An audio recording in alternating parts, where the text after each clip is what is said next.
All right, now we're live. Now we're And live. yes, I just want to say welcome, Adam, back to Bite Me, the show about edibles. And for those who may not be familiar with you, a lot of the listeners of Bite Me will be familiar with you, but I'm recording this interview because you're competing in So You Think You Can Cook with Cannabis Ontario edition coming up very soon. And we're going to be talking about that today. And so maybe you can just introduce yourselves to the people who are listening or watching this video. Absolutely. My name is Adam Vandermay. I am the co-founder and chef at Your Canna Chef, and we just celebrated our 1 year anniversary of me being full-time employed with Your Canna Chef. So Oh, wow. that was pretty exciting. So yeah, we're an education slash private dining slash advocacy company for culinary cannabis. That's incredible. And I know that you have a lot of things going on right now. You're doing this competition, obviously. You just moved, you're sitting at your new place, and there's anytime you move, of course, a million things that you have to do. So, how has that affected your ability to really focus in and dial in on this competition that's coming up?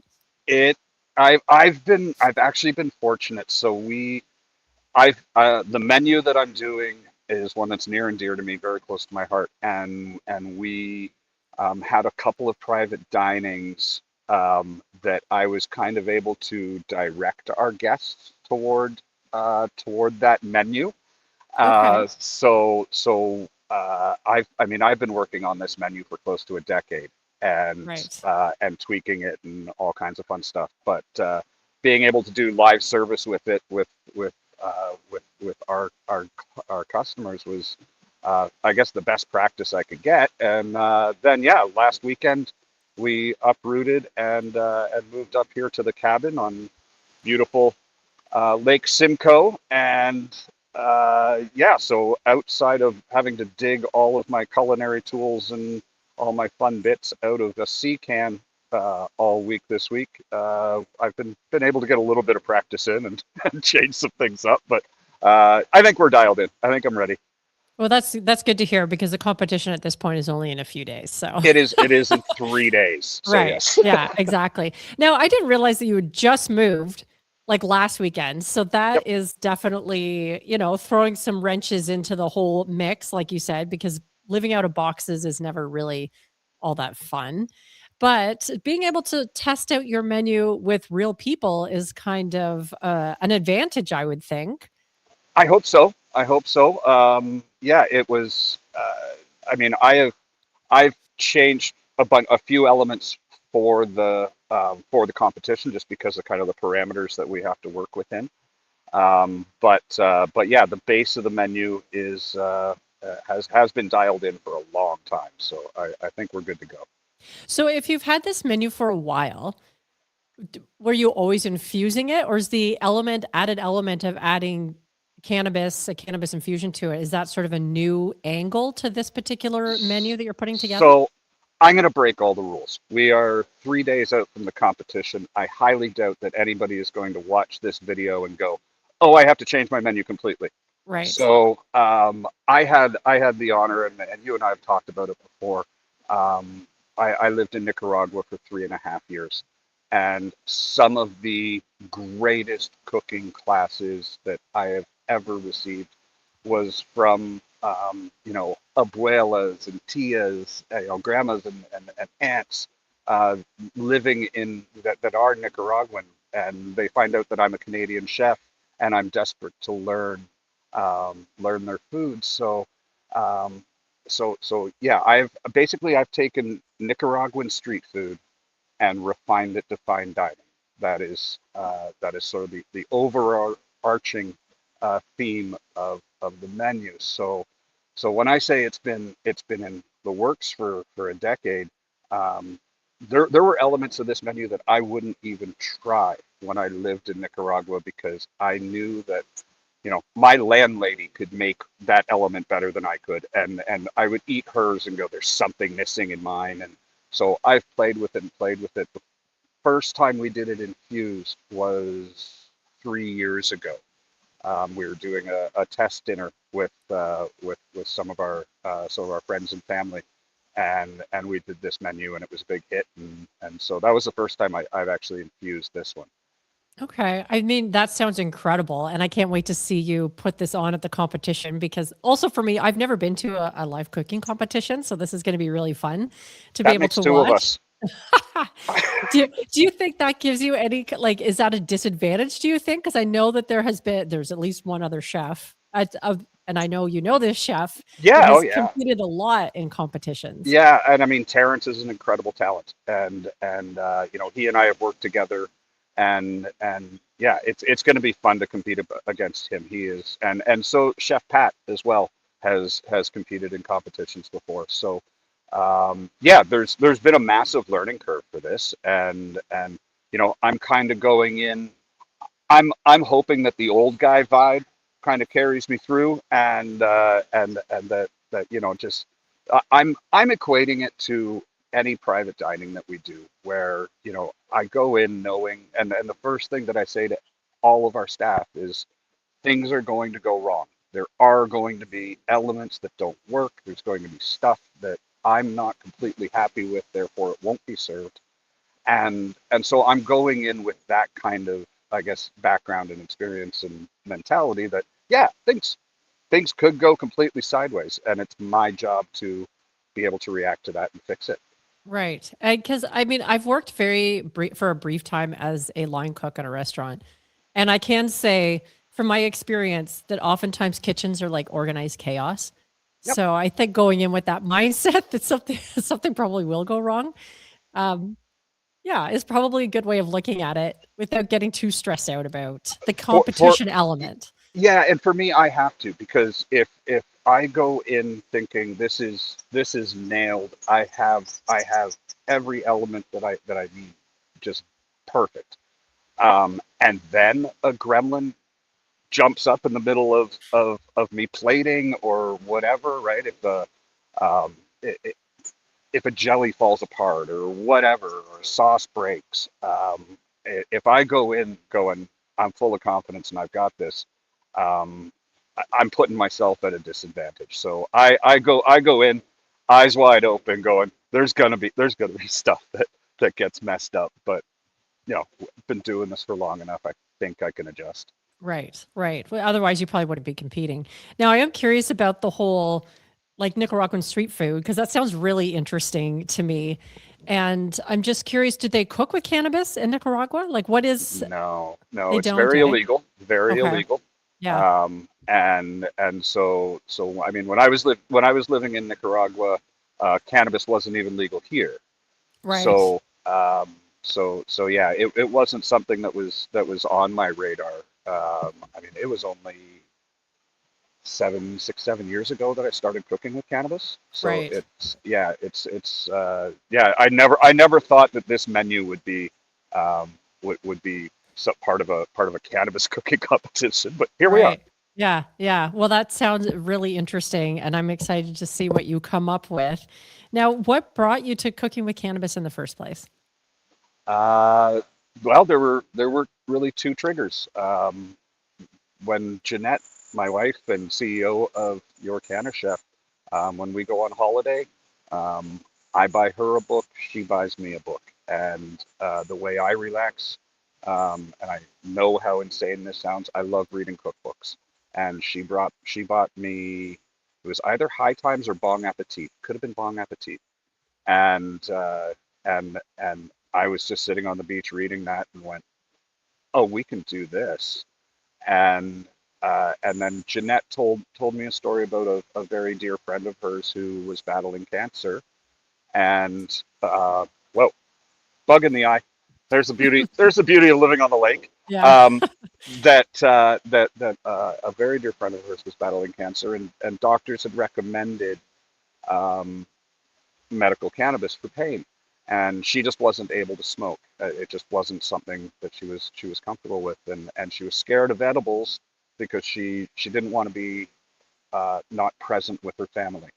And so you know, between the two things of me going, hey, culinary is cannabis is not only doable, but um, the options are endless. Jeanette saying, you know, the effect that that this could have had for my friend would have been incredible. And so, we've kind of carried that with us, and it's why wellness is a big part of Your Canna Chef. Right. That's a really great story. And I also happen to have that same book. That was the first cannabis cookbook that I got as well. So yeah. And And that's what inspired you. it's just this aha of, oh my God, if I can any fat that's in a dish, I can make it work. Yeah, and that's the interesting thing I think some people don't realize is often when they come to cooking with cannabis, they think fat and they think coconut oil, butter, olive oil, but it can be duck fat, it can be ghee, it Oh, can be like you said, for any fat. for one of my elements, in for the competition, I'm infusing whole milk with CBD. Ooh, And yeah, yes. so just straight hemp flour. Now, in order to do that, we needed to take a lot of the chlorophyll out of the hemp flour, just because the flavor would Yeah. absolutely destroy the milk. But yeah, so I went through, sort of a four-step process to infuse CBD into that. And I feel for these judges. They are going to be, they're at our mercy. Right. And like we do at Your Kind of Chef all the time, I'm being um, pretty conservative, I would say, with my dosing. We're going to use CBD. We're also going to use CBG, and just really kind of mellow them out a little bit, but also give them a little bit of, I guess, potential to fight some of the THC doses that they'll be receiving, because there's six competitors with three Yeah. elements each. So yeah, Yeah. it could be a That can lot. be a lot. Yeah. So I'm glad you brought up the judges actually because we have 3 judges who will be judging this competition. Are there any that are, making you a little bit nervous to compete in front of or that bring up feelings for you? Uh, I don't know about nervous. I have a great way of just creating my own anxiety around anything, so I don't need outside influence on that. Right. But cooking for Ted Reeder, it's an incredible honor. He's for lack of a better, a celebrity chef here in Canada, and just a powerhouse in the industry. So, but I mean, cooking for all. Michelle is just an incredible human being, and so I've only actually met Michelle. So the other two Okay. judges are a little bit of a mystery to me, and but I know they both have very serious culinary backgrounds, and I think we can work towards that. So Yeah, and that's interesting that you bring that up because I have had the opportunity to interview Michelle, and she is fantastic. She has a very gregarious personality, but she is not a professional chef. Does that sort of bring in sort of a wild card element because she's not looking at it from the same lens that Ted or Alfred might be? I think it does for all of us, because yeah, Alfred and Ted can look at a plate and go, structurally this is how it works, and all of that.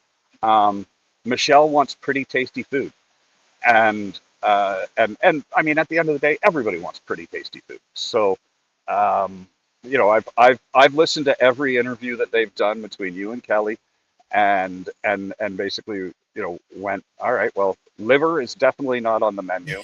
There will be there will Yeah. be no cheesecake coming from me. I heard that one too. And with Ted, we're just going to rock some salt and pepper. And Alfred, I don't know. I haven't heard anything from him, so I Yeah. just I just hope he likes the flavors. Yeah, yeah. Well, I guess we'll find out very soon. Now, you are one of 6 competitors as we've already discussed. Are there any competitors that you're kind of like curious to see what they come up with in particular? Absolutely.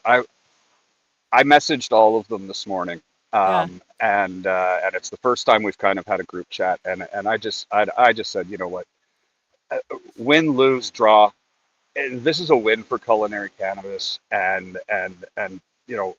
kudos to all of you for stepping up and doing this. Like it takes a certain amount of just guts and self confidence to do a cooking competition, right? Like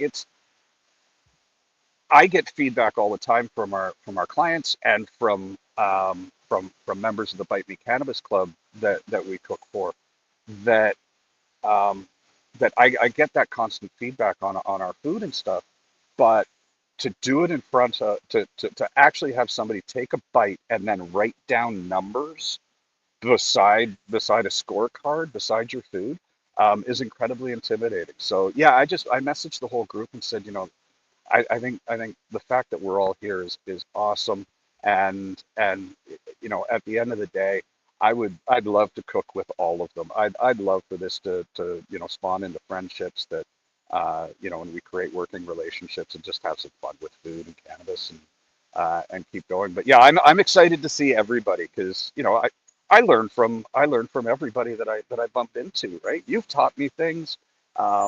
Everybody teaches me things when we're talking about food, and then my brain just goes and makes it mine. So, Terry's going to be very technical, very precise. His resume speaks for itself. Um, his food is incredible.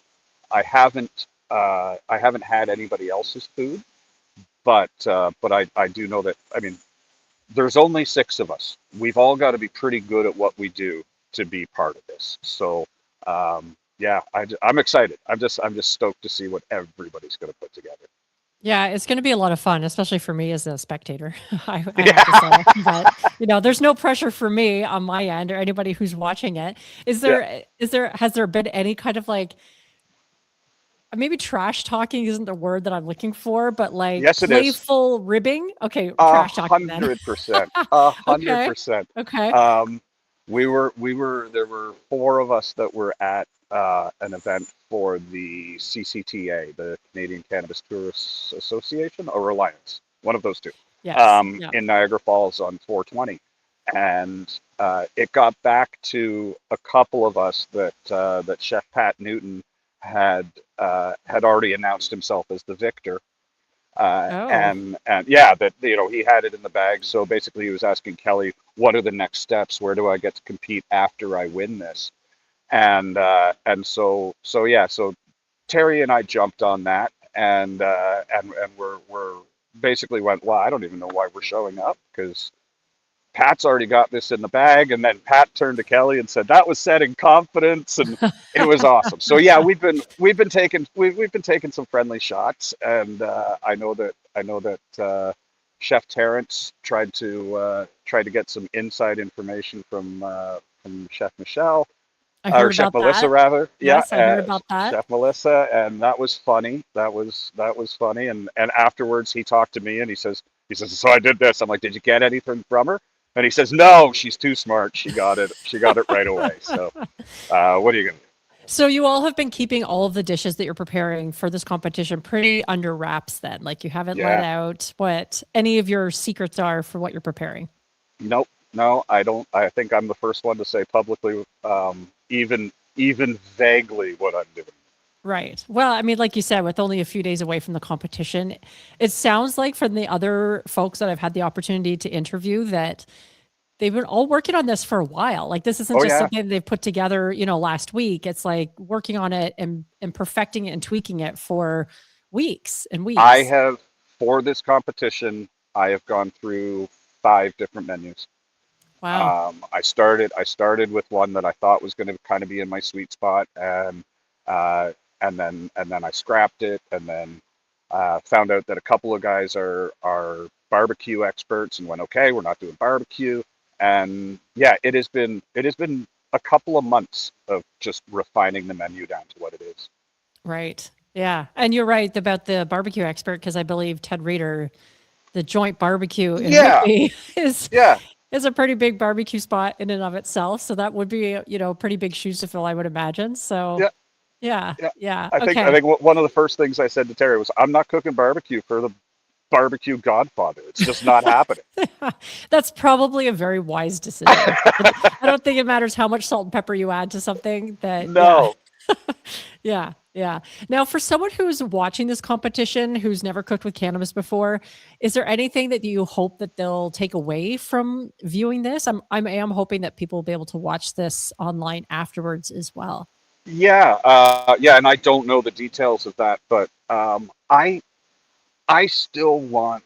kind of what I want every day through Your Canna Chef is people to kind of have that aha moment that I had reading a book on a beach, where they can say, okay, I can get my cannabinoids through my food. I can do this healthier than smoking. I can, and just kind of open people's eyes to what culinary cannabis can be. And uh, yeah, if that happens from this, then again, it's a win all the way around for the industry. And we're such a small piece of the overall cannabis industry that there's still people that only think that gummies, brownies, and cookies are edibles. And then when I show them a spaghetti, they go, "What?" So yeah, I'd love for people to walk away and go, "Okay, this is real food. I can incorporate it into my life." Yeah, and honestly, I'm glad you said that too because I think most people start with culinary cannabis or edibles with the gummies and the brownies and the cookies and they have their place and I enjoy making those and eating them. Yeah, But sometimes it's just really nice to sort of incorporate it into your everyday your routine or what you're eating without having 100%. to make something special or whatever. Yeah, Jeanette Yeah, and I almost every night, I will turn to her and ask how many milligrams she wants in dinner, right. and that's and that number changes, and I think that's one big thing that I've been learning in kind of this maturation of Your Canna Chef is that my ideal number can change day to day, and the more experience I've got with the plant and with cooking with it, um, I can kind of sense just from my body where I need to be. Is tonight a 10 milligram night, or does tonight need to be 20 because I my brain is going a million miles an hour and I'm never going to fall asleep. So it's yeah, but we do it practically every day. I'm actually really glad you brought that up because the idea that your needs change as far as dosing goes is so it's very relevant, I think, because I also find that some nights I want less, some nights I want the usual dose, some nights I want more, and it can have there's so many factors that can affect that. But people often just equate like, well, my tolerance is this, and so that's what I'll take every time. But Yeah, it's that's not always what you need, I yeah. guess. Well, Yeah. I mean, I know my alcohol tolerance too, but that doesn't mean I need to peak it out every day, Right. Yeah. right? Yeah. So there's times that just sitting and having one beer is fantastic, and but I don't have to drink a dozen of them. So same thing Right. with cannabis. Yeah. Having 5 milligrams of THC and then 10 milligrams of CBD may be what my body needs after a day of physical labor of building an outdoor kitchen, Right. which I'm Which you're in the working on right now. friggin' Yeah. middle of right now. But yeah, so it all changes day to day. Yeah. Now, do you have any advice on dosing for people who are watching this? Yeah, that has been probably the biggest learning curve that we've gone through in the last 6 7 years. And all due respect to everybody who cooks with cannabis, it's a science. Um, there's equipment out there that we rely on. Like nothing leaves my kitchen if I can't turn to a customer and say that has 1 milligram or that has 10 milligrams, right? Like nothing. And the responsibility that we have as cannabis cooks and chefs is monumental because um, bad experiences turn people away, and it's why again going back to the competition, I'm being very gentle on these judges. They are only getting 2 milligrams of THC from me, um, and now we're going to show 3 different infusion techniques because I'm using other cannabinoids, but 2 milligrams of THC because they're going to be eating so much food, and um, you know, here's hoping that everybody else has their has their stuff dialed in, their dosing dialed in, because that could get interesting. Yeah. Yeah. You're right. Because if it's 2 milligrams, that obviously doesn't sound like a whole lot until you times that by all the dishes they're consuming. Yeah, Yeah. But the science, I think the science is really interesting too on dosing, because when you can turn to somebody and say, like you said, you do with Jeanette, that you can be like, how many milligrams do you want tonight? Like that really changes the whole it's game to huge. cooking with It's cannabis. huge, and it's what we teach, right? So we have a virtual infusion program where I do it one on one, just like this. I do it from my kitchen. You work in your kitchen, and I teach you my process of how to get to a 20 milligram tablespoon of fat. So whatever the fat is, I'll teach you how to get to 20 milligrams, and then you can be perfect from there and confident from there. Yeah. And it's I think I've said this 1,000 times. Mystery edibles have no place in my life. I have no interest. I have no interest in eating something and Yeah. then crossing my fingers that I'm going to be able to function. Yeah, those days are over for me as well. I've been gifted many mystery edibles, and sadly, like I'll hang on to them for a while because you feel bad about I do the same. Yep. tossing them. But then when they're like they can't give me any kind of context for how strong they are, I'm just not going to do that because I've done it enough times. I've been Yeah, there, done that, and it's not a good time. So why do that to yourself? exactly. Yeah. So last question for you today, Adam. But what would surprise people about you? What would surprise people about me? It would probably surprise people um, that I am sitting directly beside the cabin that over the last 2 years my wife and I built by hand, and that we've been working a plan to move up to this incredible property that has been in her family for 90 years. Wow. And it's a point out in Lake Simcoe. We have water on three sides, and we're so incredibly fortunate. But yeah, that we've taken kind of our suburban life and completely uprooted it, got rid of probably 80% of our belongings, and have moved up into a 240 square foot cabin, and are loving absolutely every second of it. That's incredible. 240 square feet is not a lot, but It's not, and yeah. it's 2 stories. It's 100 square feet on the Wow. bottom and 200 or 140 upstairs. So Yeah. yeah, yeah, But also like getting rid of all that stuff can feel really liberating too. it has really simplified things, and Yeah. and it made our kids pretty happy because they got a bunch of furniture that was free. I So bet they did. Yeah. They were the beneficiaries of all that stuff you had to get rid of. that's right. Yeah. That's right. Yeah. Yeah. That's a win-win. Well, Adam, I just want to say thank you for your time today. And I'm really looking forward to meeting you in person. We've talked many times over Yes. the last few years. You've been on Bite Me the Show about edibles. And I just want to thank you for your time. And I can't wait to meet you at So You Think You Can Cook with Cannabis Ontario edition coming up. And all the members of the Bite Me Cannabis Club are rooting for you too. All right. Thanks, guys. Yeah.